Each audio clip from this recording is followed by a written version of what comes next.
हजारों जीव होते हैं, छोटे छोटे कीड़े पतंगे, वो कब गिर जाए मर जाए और खा लोगे पता नहीं चलेगा। दूसरी ओर अभी विज्ञान ने इसके ऊपर में बहुत बड़ा शोध किया है और उस शोध में ये पाया गया कि ये जो रात्रि भोजन के त्याग की जो प्रथा है वो बहुत ही वैज्ञानिक है। हमारा जो बॉडी है उसका एक बायोलॉजिकल क्लॉक होता है, तो वो अपने हिसाब से काम करता है, उसको ये घड़ी से कोई मतलब नहीं है कि कितना बजा। वो बायोलॉजिकल क्लॉक सनसेट के बाद में डाइजेशन को कम कर देता है, क्योंकि उसे ये है कि जैसे ही अंधेरा हुआ मतलब अब विश्राम का समय। जैसे ही अंधेरा होगा पक्षी सारे अपने घरों में घोंसलों में आ जाएंगे, जानवर सारे अपने घर घोंसले की तरफ आ जाएंगे, अब विश्राम का समय। तो हमारा बॉडी बोलता है विश्राम का समय है, तो उस समय में हमारी सारी बॉडी के ऑर्गन्स धीरे धीरे विश्राम की मूड में आते हैं। उस समय में हम खाना खाते हैं तो डाइजेशन तो हो गया वीक, और उस समय खाना खाया तो वो डाइजेशन काम नहीं करेगा और इसके कारण आपके एसिडिटी की और गैस की समस्या बढ़ जाएगी। ये मैं नहीं कह रहा हूँ, गूगल पे सर्च करिए तो भी आपको यही चीज मिलेगी। इसलिए यदि आपने सपोज रात को 9 बजे 10 बजे खाना खाया, जैसा कि अमूमन शहरों में आजकल खाते हैं, और 1 घंटे बाद सो जाते हैं, तो सो गए तो सोने के बाद में तो बॉडी और रिलैक्स हो गई और वो डाइजेशन होगा नहीं।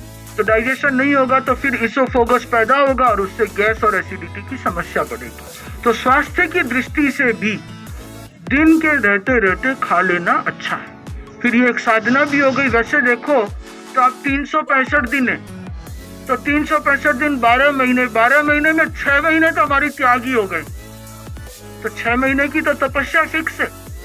12 घंटे की रात होगी, उसमें कुछ खाना नहीं है, तो 6 महीने की तपस्या हो गई। साधना का फायदा मिल गया, अहिंसा का फायदा मिल गया, स्वास्थ्य का फायदा मिल गया और समय का फायदा मिल गया। नहीं तो हर थोड़ी देर में खाते रहो खाते रहो खाते रहो, कुछ नहीं, 12 घंटे छुट्टी है, कुछ भी नहीं।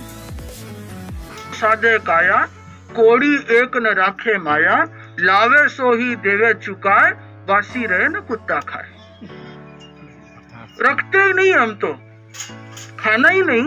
जैसे आज जो भिक्षा में लाए ना, तो आज सूर्यास्त के बाद एक बिस्किट भी हमारे पास नहीं मिलेगा। कल का कल देखेंगे, कल की चिंता करनी तो फिर साधना का मतलब ही क्या।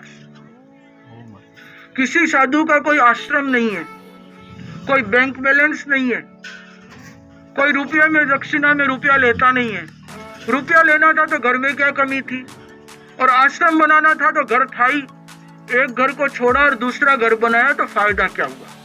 तो इसलिए साधु तो वो है जो त्याग तपस्या का जीवन जिए, इसीलिए ये 6 महीने का अपने आप त्याग हो जाता है। तो ये बहुत साइंटिफिक है और इवन आप लोग भी कर सकते हो, इसमें कोई नुकसान तो कुछ भी नहीं है और कुछ ना कुछ फायदा होगा। महीना भर करके देख लो, फायदा नहीं मिले तो कोई बात नहीं, छोड़ देना वापस। महाराज साहब, इन दिनों जैसे जैनिज्म में भी बहुत सारे है कि जो स्वीकृत आचार है, अपनी अपनी संघ की जो परंपराएं, उसका पालन करना ठीक है, उसका पालन नहीं करना शिथिलाचार। यदि संघ ने किसी चीज को एक्सेप्ट अडॉप्ट किया, एक उदाहरण दूं कि जैसे पुरानी प्रथा ये थी कि टॉयलेट यूज नहीं करना। आने वाले समय में जैसे जैसे शहरों का विस्तार हुआ, लोगों की मानसिकता बदली, तो हमारे धर्म संघ में भी परिवर्तन हुआ कि टॉयलेट का यूज करो, बाहर जाने की बजाय ये आज के समय में उचित नहीं है, टॉयलेट का उपयोग किया जाए। तो जहाँ संघ इसे सब चिंतन मंथन के द्वारा स्वीकृत करते हैं, उसे हम शिथिलाचार नहीं मानते। इसमें आचार्य अनुमति होती है, आचार्य की अनुमति होती है। जीत व्यवहार के साथ में, जीत कल्प के साथ में, आगम के आधार पे सब साधुओं के साथ चिंतन मनन करके एक निर्णय किया जाता है सर्वसम्मति के साथ। वो हो गया स्वीकृत आचार।